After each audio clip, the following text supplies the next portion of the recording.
आइए हम पढ़ेंगे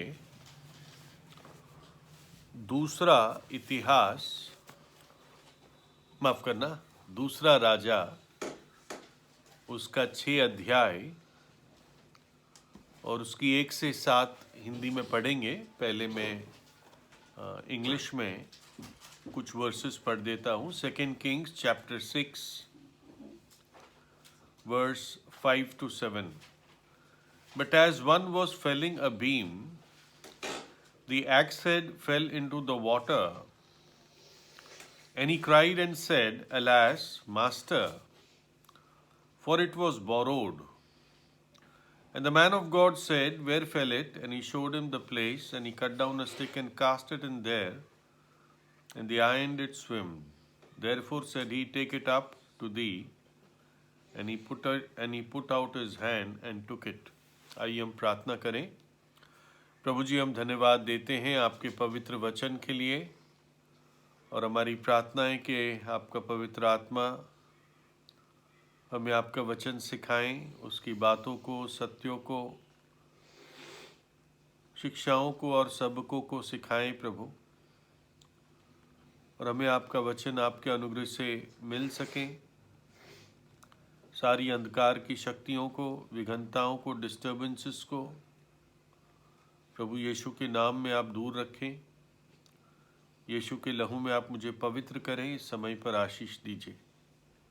हमारी समझ को और अपने पवित्र शास्त्र को आप खोलें प्रभु। ये हमारी प्रार्थना है प्रभु यीशु के नाम में, आमीन। तो हम देख रहे हैं एलीशा के आश्चर्य कर्मों को, और आज हम देखेंगे एलीशा का 12वां आश्चर्य कर्म। और अब मैं हिंदी में पढ़ देता हूँ उस हिस्से को। दूसरा राजा 6 अध्याय 1 से 7। और भविष्यद्वक्ताओं के चेलों में से किसी ने एलीशा से कहा, ये स्थान जिसमें हम तेरे सामने रहते हैं वह हमारे लिए सकेत है या छोटा है, इसलिए हम यरदन तक जाएं और वहां से एक एक बल्ली लेकर यहां अपने रहने के लिए एक स्थान बना ले। उसने कहा, अच्छा जाओ। तब किसी ने कहा, अपने दासों के संग चलने को प्रसन्न हो। उसने कहा, चलता हूं। तो वो उनके संग चला और वे यरदन के तीर पहुंचकर लकड़ी काटने लगे। परंतु जब एक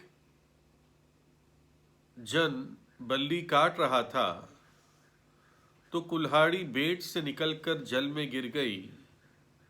सो वो चिल्लाकर कहने लगा, हाय मेरे प्रभु, वह तो मांगी हुई थी। परमेश्वर के भक्त ने पूछा, वो कहाँ गिरी? जब उसने स्थान दिखाया तब उसने एक लकड़ी काट कर वहां डाल दी और वह लोहा पानी पर तैरने लगा। उसने कहा, उसे उठा ले। तब उसने हाथ बढ़ाकर उसे ले लिया। तो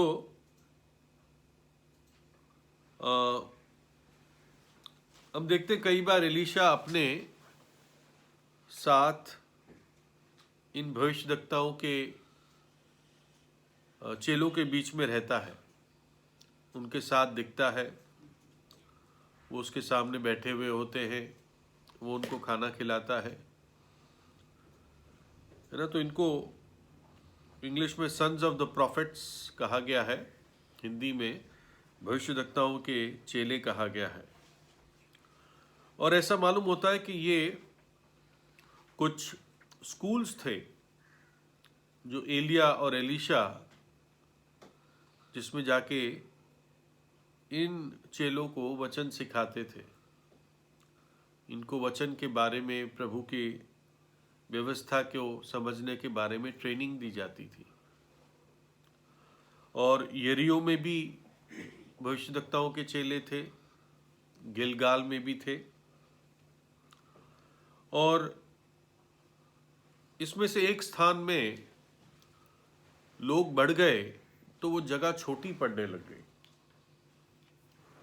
और जब छोटी पड़ने लग गई तो उन्होंने एलिशा से कहा कि ये जगह छोटी पड़ रही है और चलो हम यरदन के पास जाकर या यरदन के इलाके में जाकर लकड़ी काटते हैं और फिर एक बड़ा स्थान बनाते हैं। इंग्लिश में तो ऐसा ही लगता है कि वो वहाँ जाने के लिए कहते हैं और वहीं पर एक बड़ा स्थान बनाने के लिए एक सजेशन देते हैं। और एलीशा कहता है ठीक है, और वो जाने को भी तैयार हो जाता है उनके साथ। और जब वो लकड़ी काट रहे होते हैं तो उसमें से एक व्यक्ति की जो कुल्हाड़ी थी उसका लोहा उस लकड़ी में से स्लिप हो जाता है। जो डंडा होता है उसमें से फिसल जाता है, ढीला होता है और वो उड़कर यरदन की नदी में गिर जाता है। और वो बहुत चिंतित हो जाता है, घबरा जाता है क्योंकि मांगा हुआ था, और एलीशा से विनती करता है कि स्वामी ये तो मांगा हुआ था। तो एलीशा पूछता है कहाँ पर गिरा। वो जगह दिखाता है। एलीशा वहां पर जल्दी से एक लकड़ी काट के उस जगह में डाल देता है। और क्या होता है, वो कुल्हाड़ी का लोहा पानी के ऊपर ऊपर आ जाता है और तैरने लगता है। और एलीशा कहता है इसको उठा ले। और ये 12वां एलीशा के द्वारा आश्चर्यकर्म था, है ना। देखिए, एलीशा ना केवल अलग अलग जगह जाकर वचन सिखाता था, प्रचार करता था, ना केवल इसके द्वारा इतने अद्भुत आश्चर्यकर्म हुए, है ना, लेकिन इन चेलों को भी अगुवाई करता था। एक तरह से उनका ये बाइबल टीचर था, उनको एनकरेज करता था। जैसे मैंने बताया कि गिलगाल में, बेथेल में भी और यरियो में ऐसे भविष्यद्वक्ताओं के चेलों के स्कूल्स, सिखाने के केंद्र थे। जैसे आज के दिनों में सेमिनरीज होती है, वैसे स्कूल्स थे। और सैमुअल के जो गांव था, जो नगर था रामा, उसमें भी भविष्यद्वक्ताओं को, चेलों को ट्रेनिंग दी जाती थी। तो ऐसा लगता है ये सैमुअल ने शुरू किया था और ये स्कूल्स चलती आई थी। एलिया भी इसमें इन्वॉल्व रहा और बाद में एलीशा भी इसमें इन्वॉल्व रहा। अगर हम पढ़े 2 राजा 2 अध्याय की 3 आयत, और बेतेल वासी भविष्यद्वक्ताओं के चेले एलीशा के पास आकर कहने लगे, है ना, यानी बेथेल में भी ये चेलों का झुंड था।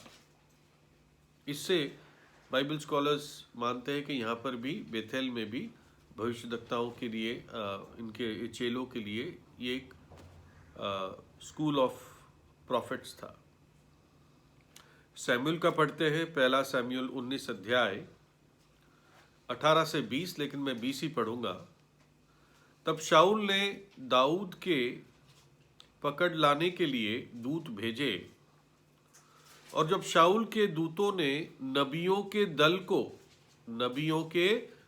को नबूवत करते हुए और शमूएल को उनकी प्रधानता करते हुए देखा, है ना, नबियों का दल था, यानी वो भविष्यद्वक्ताओं के चेले थे, और शमूएल उन पर प्रधानता कर रहा था, यानी उनको लीड कर रहा था, उनको सिखा रहा था। तो इसलिए ऐसी सेवा शमूएल, एलिया, एलीशा इनके द्वारा हो रही थी। खैर शमूएल तो अब नहीं था, एलिया भी नहीं था, लेकिन एलीशा ने उसको कैरी ऑन किया। और यही प्रभु ने पौलुस के द्वारा कलीसिया के प्राचीनों को भी आज्ञा दी है।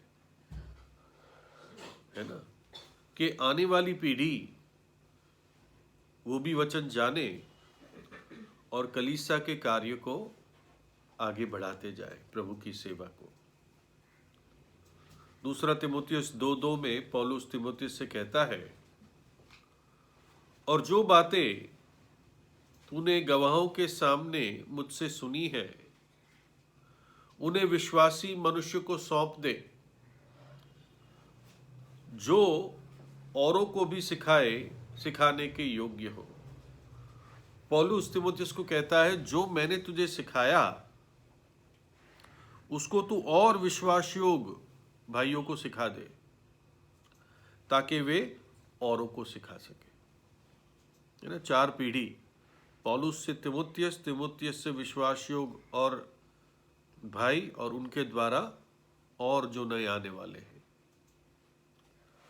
ठीक है, बताते हैं कि D.L. मूडी और चार्ल्स स्पर्जन, इनको कोई ऐसे स्कूल में जाने का मौका नहीं मिला, है ना, लेकिन जब प्रभु ने इनको खड़ा किया अपनी सेवा के लिए, तो इनके द्वारा ऐसे बाइबल स्कूल्स शुरू हुए जो आज भी पाए जाते हैं, है ना। और ना केवल हम अपनी पीढ़ी की सेवा करें प्रभु में, लेकिन हम आने वाली पीढ़ी को भी ना भूलें। भजन 71-18, और जहाँ तक मुझे ध्यान है ये प्रार्थना भाई भक्त सिंह भी करते थे। भजन 71-18, इसलिए हे परमेश्वर, जब मैं बूढ़ा हो जाऊं और मेरे बाल पक जाए, तब भी तू मुझे ना छोड़, जब तक मैं आने वाली पीढ़ी के लोगों को तेरा बाहुबल और सब उत्पन्न होने वालों को तेरा पराक्रम सुनाऊं। कहता है प्रभु, मैं अगली पीढ़ी को भी तेरी धार्मिकता, तेरा वचन, तेरे अद्भुत कार्यों को मैं बयान कर सकूं, सिखा सकूं। तो जो हमारी कहानी है, घटना है, आपको याद होगा कि कैसे 100 लोगों को 20 रोटियों से एलीशा ने प्रभु का वचन देकर खिलाया था। लोग बढ़ने लगे थे, ये चेले, ये स्कूल, ये जगह छोटी पड़ गई थी। जब भी एलीशा आता, साथ बैठकर ये वचन पढ़ते। हम दूसरा राजा 4:38 में पढ़ते हैं, तब एलीशा गिलगाल को लौट गया। उस समय देश में अकाल था और भविष्यद्वक्ताओं के चेले उसके सामने बैठे हुए थे। ये भी हमने पिछले समय में देखा था। ये साथ साथ खाते भी थे, लेकिन इनके अलग अलग क्वार्टर्स थे, अलग अलग इनके घर थे, है ना। पढ़ते हैं दूसरा राजा 4:2 में, एलीशा ने उससे पूछा, उस विधवा से, मैं तेरे लिए क्या करूं? मुझसे कह कि तेरे घर में क्या है। उसने कहा, तेरी दासी के घर में एक हांडी तेल को छोड़ और कुछ नहीं है। यानी इनके घर अलग अलग होते थे, लेकिन संगति, वचन सीखना और खाना भी साथ खा लेते थे, लेकिन इनके क्वार्टर्स, इनके घर अलग अलग होते थे। और ये कम पढ़ने लगे, छोटे पढ़ने लगे, इसलिए ये सजेशन हुआ कि जाकर और लकड़ी बल्ली काटी जाए और नए रहने के स्थान बनाए जाए, नए मकान बनाए जाए। और ये एक अच्छा चिन्ह है जब प्रभु के वचन सीखने के लिए और सिखाने के लिए कुछ ऐसे एफर्ट्स किए जाते हैं, है ना। इसका मतलब पवित्र आत्मा का कार्य हो रहा है। प्रभु यीशु ने कहा कि जो व्यक्ति इन वचनों से छोटी बात को सिखाने की परिश्रम करता है, वो परमेश्वर के राज्य में बड़ा होगा। अब इस एक व्यक्ति पर आते हैं जिसने लकड़ी काटने के लिए किसी से कुल्हाड़ी बोरों की थी, कुल्हाड़ी मांगी थी। अब हमें लगता है कुल्हाड़ी क्या बड़ी चीज़ है, ये फावड़ा कुल्हाड़ी तसला आज तो हमें दिखता है, सड़क पे भी पड़ा रहता है, कोई उठाता नहीं है ना, और ज़्यादातर नहीं उठाता। लेकिन उन दिनों ये सारे जो औजार थे, औजार और हथियार, ये बनना और मिलना आसान नहीं था, और जो बनते भी थे वो आज के समान इतने निपुण और परफेक्ट या बहुत अच्छी क्वालिटी के बन नहीं पाते थे।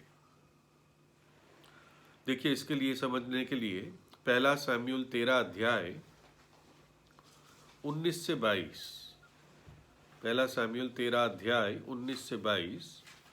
और इज़राइल के पूरे देश में लोहार कहीं नहीं मिलता था, क्योंकि पलिश्तियों ने कहा था कि इब्री तलवार या भाला बनाने ना पाए।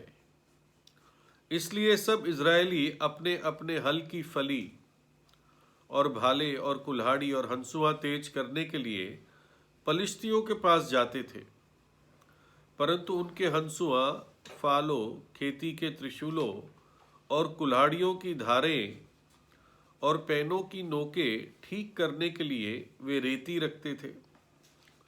सो युद्ध के दिन शाऊल और योनातान के साथियों में से किसी के पास ना तो तलवार थी और ना भाला, वे केवल शाऊल और उसके पुत्र योनातान के पास रहे। और पलिश्तियों की चौकी के सिपाही निकलकर मिकमाश की घाटी को गए। तो क्या पता चलता है कि पूरे इज़राइल में कोई भी लोहार नहीं था। मान सकते हैं, फिलिस्तीनियों ने सारे लोहारों को या तो भगा दिया था, या उनकी दुकानें बंद कर दी थी, या उनको मार दिया था। कितने तेज थे। लोहार होता तभी तो कुछ हथियार या औजार बना सकते थे। लोहे के बनते थे उस समय, इलेक्ट्रॉनिक्स तो थी नहीं, है ना, बॉम्ब्स तो थे नहीं, तो ये हथियारों से ही काम चलता था। कुल्हाड़ी थी, तलवार थी, ये सारी चीजें थी। और जो उनके किसानी औजार थे, उनके लिए भी उनके पास कोई विशेष उनको तेज करने का प्रयोजन नहीं था। तो रेती सी थी, उससे उसको वो तेज करते थे, या फिर फिलिस्तीनियों के पास जाके उनको तेज करना पड़ता था। और क्या लिखा है कि युद्ध के दिन तलवार या जो बर्छी थी वो सिर्फ सॉल और जोनाथन के पास थी, बाप और बेटे के पास। यानी युद्ध के लिए दो ही, अगर कहे, हथियार थे, दो ही तलवार थी। मान सकते हो कैसा युद्ध की तैयारी थी। याद है दाऊद ने गोलियात को कैसे मारा? पत्थर से तो मारा ही, लेकिन हथियार किसका लिया? गोलियात के ही हथियार से गोलियात को मारा, है ना। इसमें एक सत्य भी है कि प्रभु यीशु मसीह ने मृत्यु से मृत्यु को हराया, है ना। लेकिन खैर, हम देखते हैं कि कितनी इन औजारों की, विशेषकर लोहे के औजारों की और लोहे के हथियार की उस दिन कमी थी, उन दिनों कमी थी। लेकिन आपको मालूम है आज उल्टा है।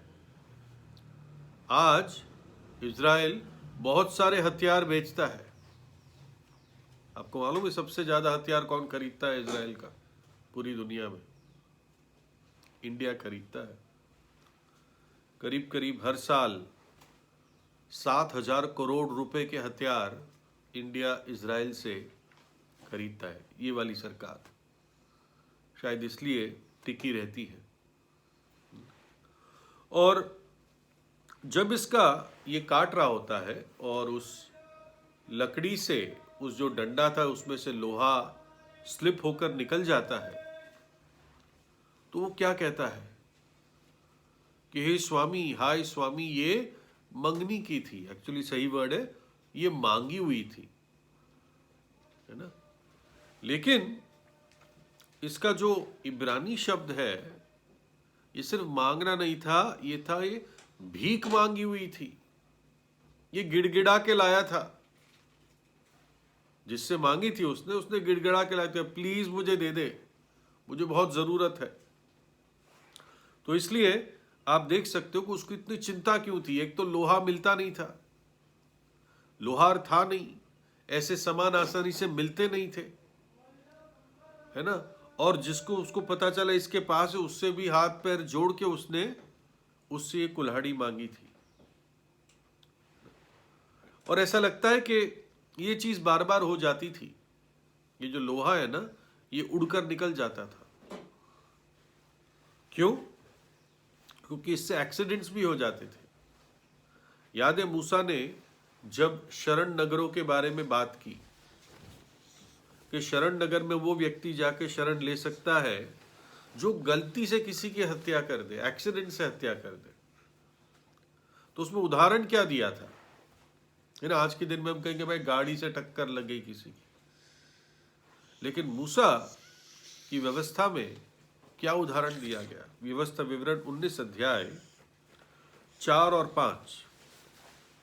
और जो खूनी वहां भागकर अपने प्राण को बचाए वह इस प्रकार का हो, अर्थात वह किसी से बिना पहले बैर रखे या उसको बिना जाने बूझे मार डाला हो।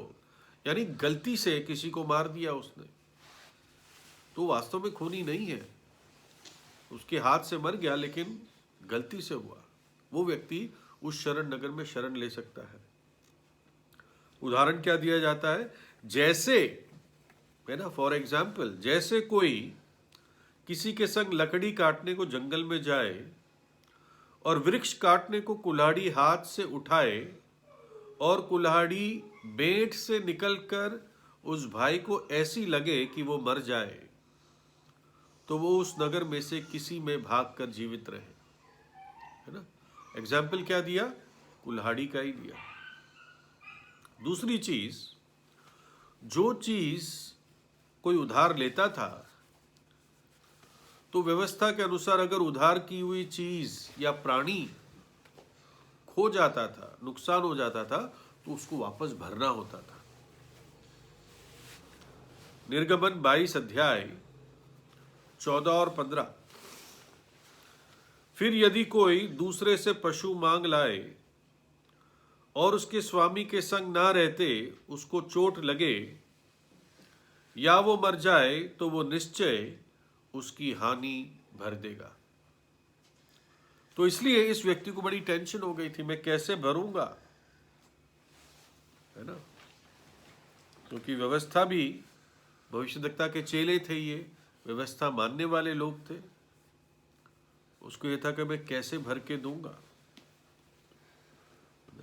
भजन संहिता 37:21 में लिखा है, दुष्ट ऋण लेता है यानी उधार लेता है और भरता नहीं, परंतु धर्मी अनुग्रह करके दान देता है।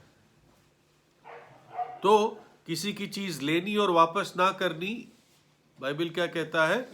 दुष्टता है। और अब जब ऐसा हो जाता है कि उसका लोहा यरदन के पानी में डूब जाता है और एलीशा को वो पुकारता है और एलीशा पूछता है वो कहां गिरी, है ना, वो कहां गिरी।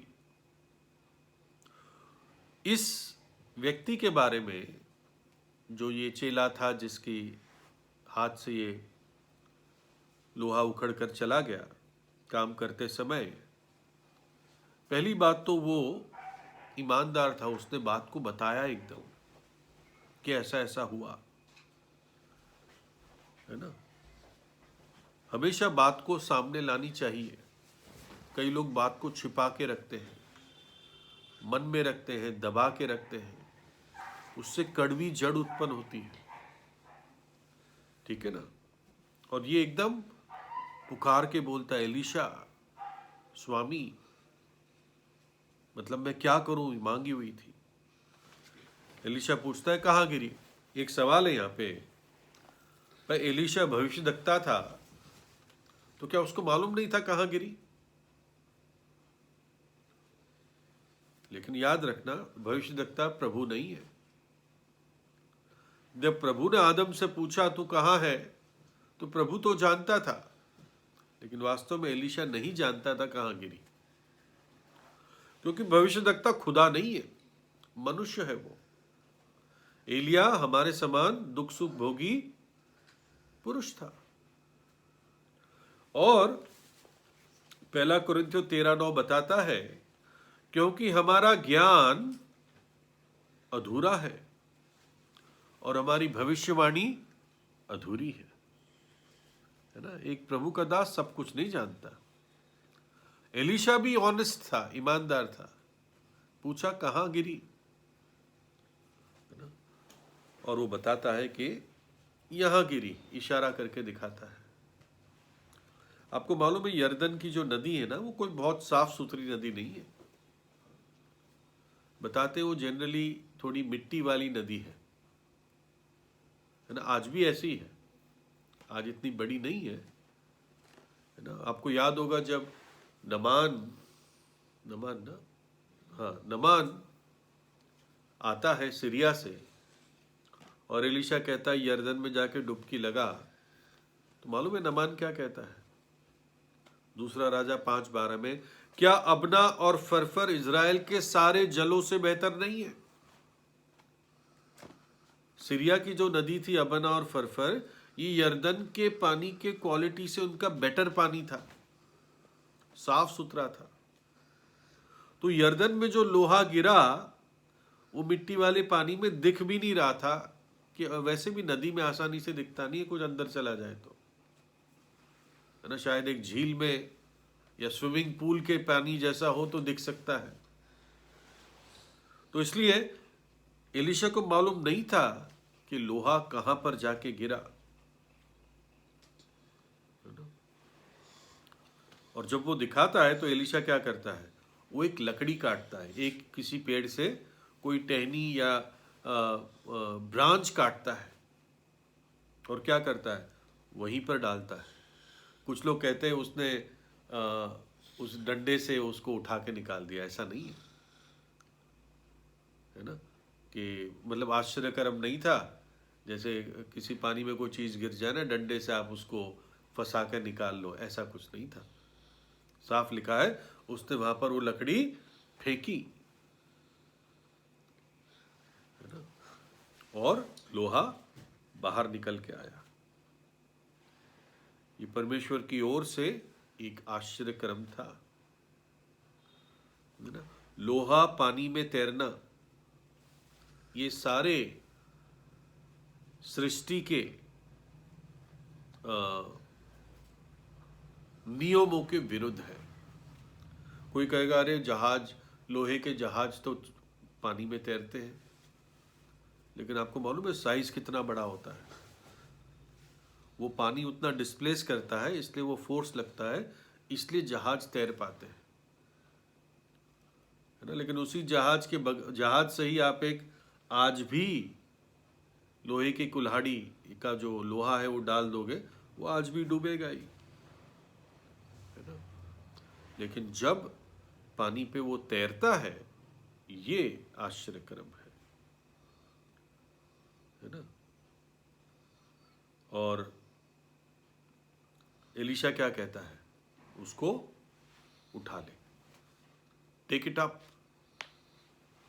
मानो कि एलीशा के लिए कोई बड़ी बात नहीं थी, है ना। वो जानता था ये प्रभु का किया हुआ है, और भी कई आश्चर्यकर्म उसके द्वारा प्रभु ने पिछले समयों में किए हैं। कहता है इसको उठा ले। कुछ घटनाएं हम याद कर सकते हैं। पतरस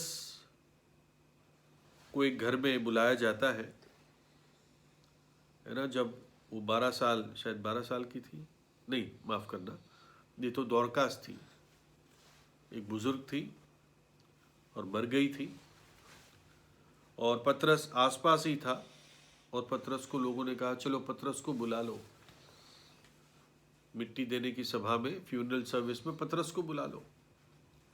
और पतरस जाता है।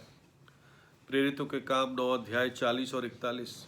तब पतरस ने सबको बाहर कर दिया और घुटने टेक कर प्रार्थना की, और लोथ की ओर देखकर कहा, हे तबीता उठ। है ना, इसका नाम तबीता भी था, दोरकस भी था। तब उसने अपनी आंखें खोल दी और पतरस को देखकर उठ बैठी। उसने हाथ देकर उसे उठाया और पवित्र लोगों और विधवाओं को बुलाकर उसे जीवित और जागृत दिखा दिया। मानो के पतरस कह रहा है, जिंदा हो गई, अब इसको संभाल लो। जैसे एलीशा ने कहा, अब उसको तू उठा ले। जब प्रभु यीशु नैन नगर के फाटक पे था, लूका 7, 14 और 15, तब उसने पास आकर अर्थी को छुआ और उठाने वाले ठहर गए। तब उसने कहा, हे जवान, मैं तुझसे कहता हूं, उठ। है ना, जो मर गया था, प्रभु उसको कहता है, उठ। तब वो मुर्दा उठ बैठा और बोलने लगा, और उसने उसे उसकी मां को सौंप दिया। है ना, मृत्यु में डूब गया था ये जवान, प्रभु कहता है उठ, वो एकदम जिंदा हो जाता है। और क्या करता है वो प्रभु, क्या करता है, उसकी मां को सौंप देता है। यूहन्ना 5:8 में 38 वर्ष का पैरालाइज्ड व्यक्ति था, अपने आप हिल भी नहीं सकता था। 5:8 में यीशु ने उससे कहा, उठ, अपनी खाट उठाकर चल फिर। वह मनुष्य तुरंत चंगा हो गया और अपनी खाट उठाकर चलने फिरने लगा। तो हम देखते हैं, जब एलीशा कहता है उसे उठा ले, ये वही परमेश्वर, वही प्रभु है जो बदलता नहीं है, जिसने पिछले समयों में जब वो प्रकट हुआ और उसके बाद भी ऐसे अद्भुत कार्य किए।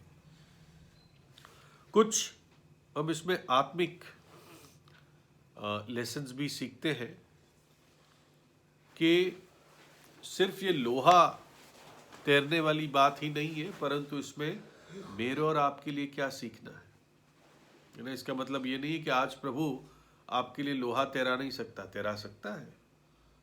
यानी एलिया का परमेश्वर कहाँ है?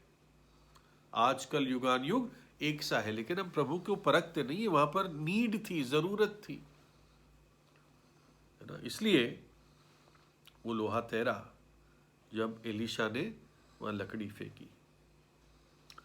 पहली चीज वो कहता है, स्वामी, हाय स्वामी, ये मांगी हुई थी। है ना, पौलुस पूछता है 1 कुरिन्थियों 4:7 में, क्योंकि तुझमें और दूसरे में कौन भेद करता है, और तेरे पास क्या है जो तूने दूसरे से नहीं पाया, और जबकि तूने दूसरे से पाया है तो ऐसा घमंड क्यों करता है कि मानो नहीं पाया। पौलुस कहते हैं, तुमने सब कुछ तो तुम्हें मिला है, तुम अपने आप कुछ लेके नहीं आए हो अपने इस जीवन और शरीर के अलावा, बाकी सब कुछ तुमने किसी से पाया है। तो क्यों ऐसे घमंड कर रहे हो कि जैसे सब हक लेकर आए हो? ना, हमें सब कुछ मिला है। यूहन्ना बपतिस्मा देने वाला कहता है 3:7 में, यूहन्ना 3:27 में, सॉरी, यूहन्ना ने उत्तर दिया, जब तक मनुष्य को स्वर्ग से ना दिया जाए तब तक वो कुछ नहीं पा सकता। ना, इस बात से हमें नम्र होना है कि हमने भी प्रभु से पाया है, और जीवन के हमारे इंटरैक्शंस में भी हम कुछ ना कुछ किसी से पाते हैं, मांगते हैं, बोरो करते हैं, है ना। और जो भी प्रभु ने हमें चीजें दी है, वरदान दिए हैं, संपत्ति दी है, ये प्रभु की ओर से है। प्रभु ने हमारे हाथ में सौंपी है, और इसके लिए हम अकाउंटेबल है, हम हिसाब दे हैं, है ना। कुरिन्थियों में पौलुस कहता है, तुम अपने आप के नहीं हो, अब तुम खरीदे गए हो, इसलिए अपनी आत्मा में और शरीर में परमेश्वर की महिमा करो। पहले तुम पाप के दास्तव में थे, लेकिन अब तुम धार्मिकता के सेवक हो। यीशु मसीह ने अपने पवित्र खून से तुम्हें खरीद लिया है। देखिए, ये जो चेला था, इसका अगर कहे तो कीमती, उसके लिए कीमती ही था। वो समय में ये चीज़ें कीमती थी। उसका कीमती औजार खो गया जो मांगा हुआ था। कई बार प्रभु हमें कई चीज़ें देता है अपनी सेवा के लिए, और हम लापरवाही में उसको खो देते हैं। याद है मूसा, जब उसको लोगों को पानी देना था चट्टान से दूसरी बार, मूसा ने क्या खो दिया? अपनी धीरज खो दी, है ना। उसको चट्टान से बात करनी थी, लेकिन उसने क्या किया? उसने चट्टान को लाठी से 2 बार मारा, और धीरज खोकर प्रभु के लोगों को उसने बहुत सख्त और अनसन शब्द बोले, और इस कारण मूसा कनान की भूमि पर पैर अपने जीते जी नहीं रख पाया। दाऊद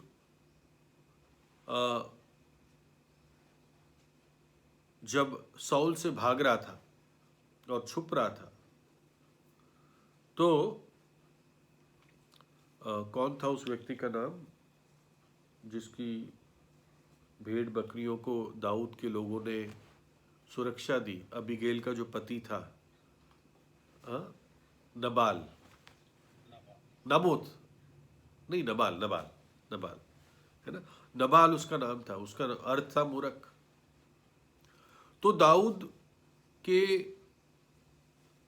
सैनिकों ने, दासों ने बड़ी सुरक्षा दी नबाल को काफी समय तक। लेकिन जब नबाल ने ऐसी बदतमीजी के शब्द बोले तो दाऊद को बहुत गुस्सा आ गया। जो उसका सेल्फ कंट्रोल था वो उसने खो दिया, और उस दिन दाऊद बहुत खून खराबा कर देता। उसने कहा, मैं एक भी पुरुष को या बच्चे को, नर बच्चे को नहीं छोड़ूंगा। ये तो प्रभु का अनुग्रह था कि अबीगैल बीच में आ गई और उसके हाथों को खून खराबा करने से रोक दिया, है ना। तो इसलिए जो प्रभु ने हमें सौंपा है उसका हम हिसाब दे हैं। उसकी सेवा में भी हम लापरवाही के साथ बर्ताव नहीं कर सकते। दूसरी चीज ये है, मैं और शायद 10 मिनट लूंगा, 7 से 10 मिनट, कि जो हमने मानो सेवा में कुछ खो दिया है, तो प्रभु काबिल है उस चीज को रिकवर करके, है ना, वो खोई हुई चीज को वापस लाकर हमें फिर से अपनी सेवा में सक्षम करने के प्रभु योग्य है। मानो कुल्हाड़ी है, लेकिन कुल्हाड़ी की धार नहीं है, तब भी हमारी सेवा सही नहीं होगी, है ना। पतरस क्या हो गया? पतरस ने जब प्रभु का इनकार किया तो बहुत निराशा में चला गया। और प्रभु जब 3 बार उससे बात करता है, पतरस क्या तू मुझसे प्रेम करता है?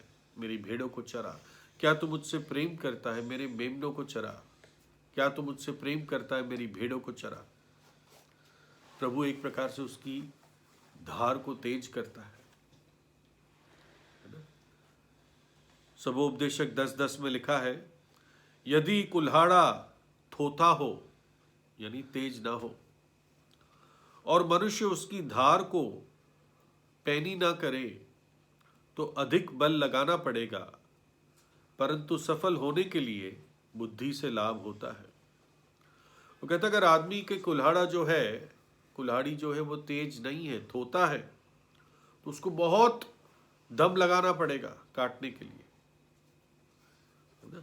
लेकिन सफल होने के लिए बुद्धि की जरूरत है। बुद्धि क्या कहती है? उसको तेज कर दे, ताकि शायद 4 घंटे का काम 2 घंटे में हो जाए, है ना। और जितनी कैलोरी पहले लगती उससे कम लगती, अगर तेरी धार तेज है ना। कई बार बहुत मेहनत किसी काम में जरूरत ना जरूरत हो, उसमें बुद्धि की जरूरत होती है।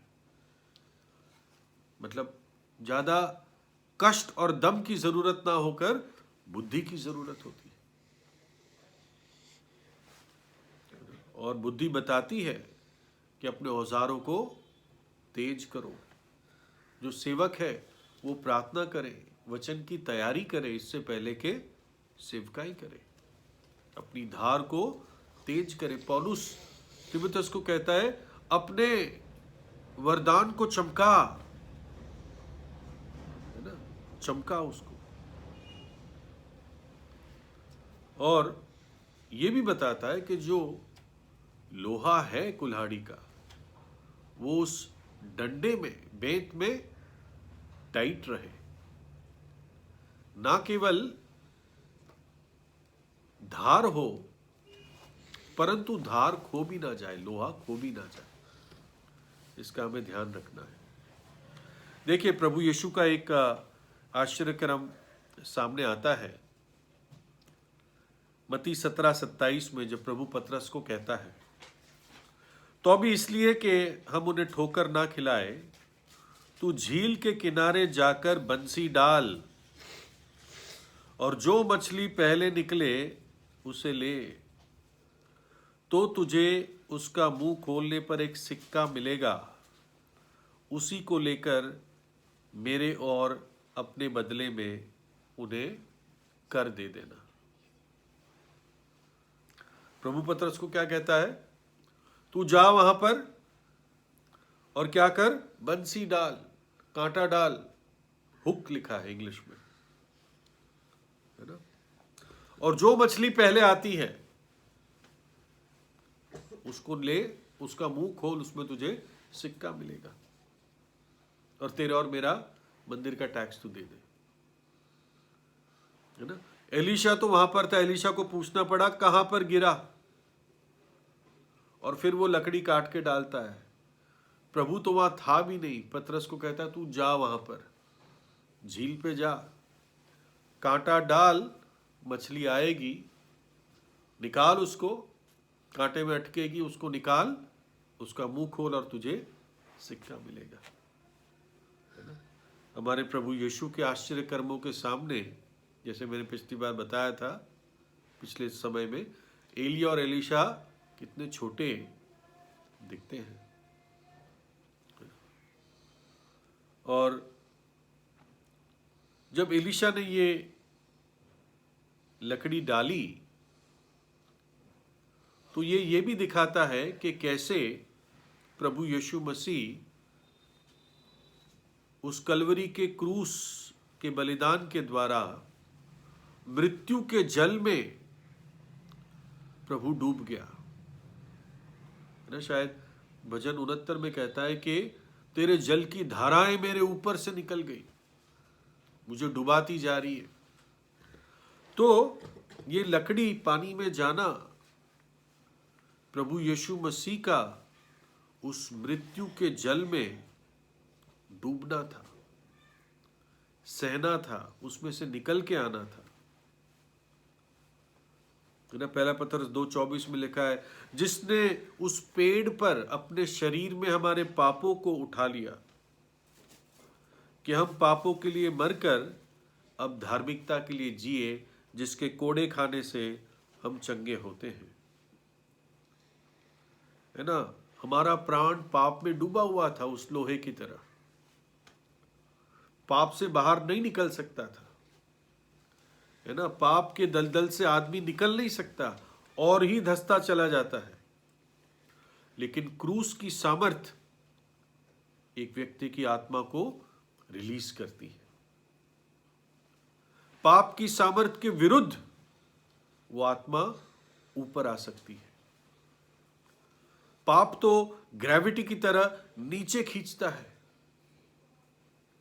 लेकिन प्रभु यीशु का क्रूस में ये सामर्थ है, उसके बलिदान में ये सामर्थ है कि हमें आजाद करता है। कहता है sin shall have no dominion over you, अब पाप की प्रभुता तुम पर नहीं होगी। आपको मालूम ये जो लकड़ी एलीशा ने काटी, बस मैं और 5-7 मिनट लूंगा, जो ये लकड़ी एलीशा ने काटी, ये इसका जो इब्रानी शब्द है वो है ETS, ऐसे कुछ बोला जाता है, एट्स। और ये कई जगह यूज होता है, खंबे के लिए यूज होता है, लकड़ी के लिए, पेड़ के लिए, है ना, इन सब चीजों के लिए वर्ड यूज होता है। और भी है जो जिसका मुझे हिंदी नहीं मालूम, है ना। यही वर्ड हमान के खंबे के लिए यूज किया गया, है ना, उस खंबे पे जहां पर शत्रु हराया गया, शत्रु खत्म किया गया। और व्यवस्था विवरण में जब प्राण दंड के योग्य सजा दी जाती थी तो व्यक्ति को पेड़ पे लटकाया जाता था, व्यवस्था विवरण 21-22 में। फिर यदि किसी से प्राण दंड के योग्य कोई पाप हुआ हो जिससे वो मार डाला जाए और तू उसकी लोथ को वृक्ष पर लटका दे, क्योंकि क्या लिखा था, वृक्ष पर लटका हुआ श्रापित होता है। तो यहां पर जो वृक्ष है वहां पर भी एट्स यही शब्द उपयोग किया गया है। मानो कि हमें बताया जा रहा है कि ये लकड़ी उस प्रभु यीशु के क्रूस के बलिदान को दिखाता है, जो एक डूबी हुई, पाप में डूबी हुई आत्मा को, पाप के बंधन में डूबी जकड़ी हुई आत्मा को आजाद करता है। यदि पुत्र तुम्हें आजाद करेगा तो तुम आजाद हो जाओगे, सत्य को जानोगे और सत्य तुम्हें स्वतंत्र करेगा।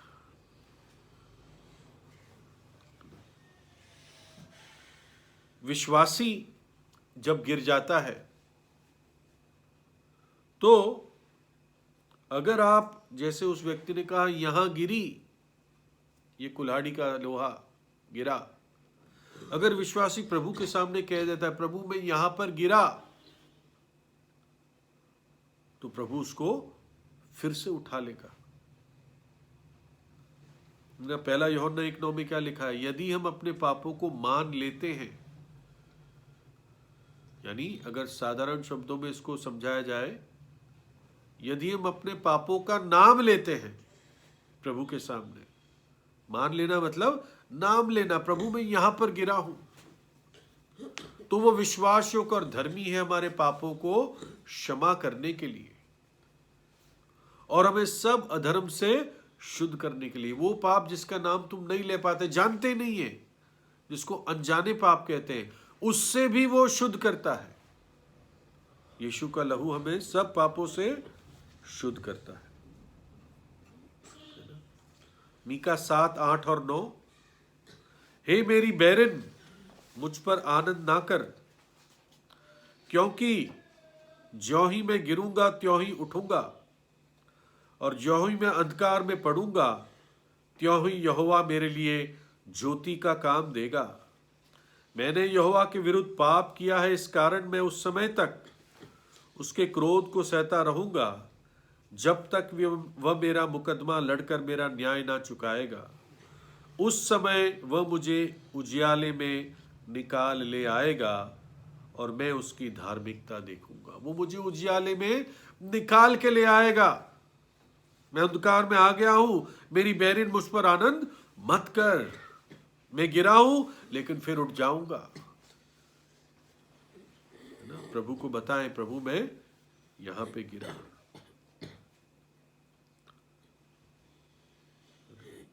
और जब वो लोहा उसको वापस मिला, वो फिर से अपने काम में लग गया, है ना।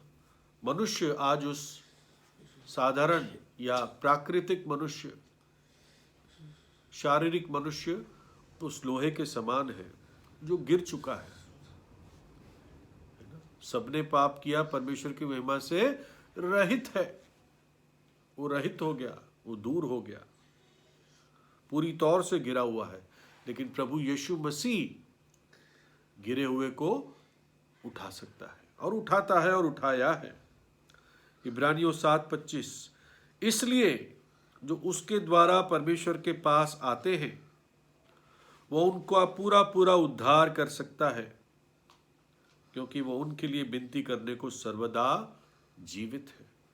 इंग्लिश में लिखा है कि इसलिए जो उसके द्वारा परमेश्वर के पास आते हैं वो उनको सबसे नीचे से उठा सकता है। He is able to save them from the uttermost, उस लोहे की तरह, है ना। और बस 2 विचार 1 मिनट में खत्म कर रहा हूं। कई बार हमारी चीजें खो जाती है, सामान खो जाता है, तब भी इस हिस्से को याद करके मैं उसी विश्वास से प्रार्थना करता हूं। और मैंने कई बार जीवन में देखा है वो चीजें मिल गई है वापस। छोटी चीजें जो आंखों से दिखती नहीं, कई बार ये प्रभु की विश्वास योग्यता है। दूसरी चीज, लास्ट चीज, ज्यादातर यहां पे लोहे को तैरने की बात होती है, हम इसी को आश्चर्यक्रम कहते हैं। लेकिन आपको मालूम है एक चीज हम ओवरलुक करते हैं, जो लकड़ी थी उसने उसके अंदर डाली लिखा है, इंग्लिश में तो इसका है कास्ट इन दिदर। लकड़ी जो तैरती है वो पानी के अंदर डूबी, और लोहा जो पानी के अंदर डूबता है वो पानी के ऊपर तैरा। ये डबल मिरेकल था, लकड़ी डूबी और लोहा तैरा, है ना। तो हमारा प्रभु अद्भुत कार्य करने वाला परमेश्वर है, जीवित है। एलिया और एलीशा का परमेश्वर आज भी जीवित है। प्रभु अपने वचन पर आशीष दे। हम में से कोई एक भाई